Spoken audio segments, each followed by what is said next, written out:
Vitaj na mojom kanáli Obdivuhodný svet. Epos o Gilgamešovi je jedným z najstarších a najvýznamnejších literárnych diel v histórii ľudstva. Vznikol v starovekej Mezopotámii a rozpráva príbeh o kráľovi Uruku, ktorý bol z 2/3 boh a z 1/3 človek. Silný, hrdý, ale aj krutý. Tento monumentálny hrdinský epos nie je len záznamom mýtických činov, ale aj hlbokou úvahou o osude človeka, nevyhnutnosti smrti a hľadaní zmyslu života. Príbeh mapuje cestu sebavedomého vládcu, ktorý sa pod vplyvom tragickej straty mení na smrteľníka, zúfalo hľadajúceho večný život. Ale ešte predtým, než sa pustíme do tohto tajomného príbehu, ťa chcem poprosiť o podporu tohto kanála jeho odberom a kliknúť tiež môžeš na zvonček, aby ti neušlo žiadne nové video v budúcnosti. Ďakujem. Epos hovorí o Gilgamešovi, ako o kráľovi mesta Uruk, ktorý vládne pevnou, no tvrdou rukou. Je pyšným a tyranským panovníkom a obyvatelia mesta musia nútene pracovať na mohutných mestských hradbách. Ich každodenná námaha ich postupne priviedla až k modlitbám k bohom. A tí ich volanie vyslyšia.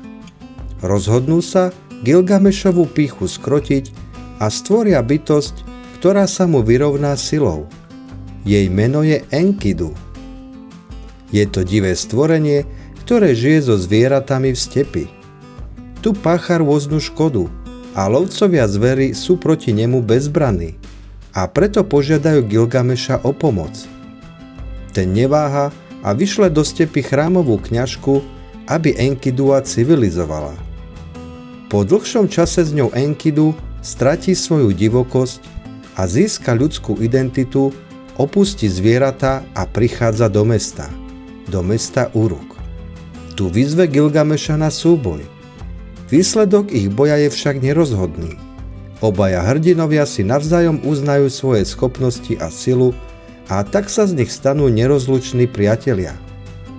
Po upevnení priateľstva sa Gilgameš a Enkidu vydajú na prvú spoločnú výpravu do vzdialeného cedrového lesa, aby zabili strašného obra Chuvavu. Je to strážca lesa, ktorý symbolizuje zlo. S pomocou boha slnka Šamaša sa im podarí obra premôcť a zabiť, čím získajú veľkú slávu. Po návrate do Uruku si Gilgamešova sila a krása získajú pozornosť bohyne lásky Ištar.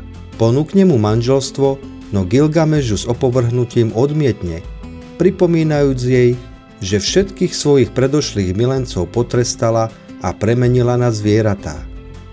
Ohrdnutá a zúrivá Ištar žiada od najvyššieho boha Anu, aby poslal na Uruk nebeského býka ako trest. Byk spôsobí mestu obrovské škody, no Gilgameš a Enkidu ho spoločnými silami zabijú. Tým si však definitívne proti sebe popudia všetkých bohov. Bohovia sa stretnú a rozhodnú, že za zabitie obra Chuvavu a nebeského býka musí jeden z hrdinov zomrieť. Ich voľba padne na Enkidua, ktorý nemá božskú krv. Enkidu náhle ochorie a po dňoch utrpenia zomiera, prekliatý hnevom bohyne. Gilgameš je priateľovou smrťou hlboko otrasený. Smúti za ním a nevie sa zmieriť s myšlienkou, že aj on, poloboh, musí jedného dňa podľahnúť rovnakému osudu. Pohľad na mŕtvého priateľa v ňom prebudí strach zo smrti a posadne ho myšlienka na nesmrteľnosť. Gilgameš sa vydáva na dlhú a nebezpečnú púť, aby našiel tajomstvo večného života. Jeho cieľom je Utanapištym, jediný človek, ktorému bohovia udelili výsadu nesmrteľnosti, po tom, čo prežil veľkú potopu sveta. Cesta vedie cez hory, brány podsvetia a moria smrti. Utanapištym ho príjme, ale vysvetlí mu, že nesmrteľnosť nie je určená pre smrteľníkov, ale rozhodne sa Gilgameša podrobiť skúškam. Dá mu prvú úlohu – zostať bdieť 6 dní a 7 nocí. Unavený Gilgameš však podľahne spánku, čím neúspeje hneď v jeho prvej skúške. Utanapištym sa nad ním napokon aj tak zľutuje, a prezradí mu o existencii tajomnej rastliny, ktorá rastie na dne mora a má moc vrátiť mladosť.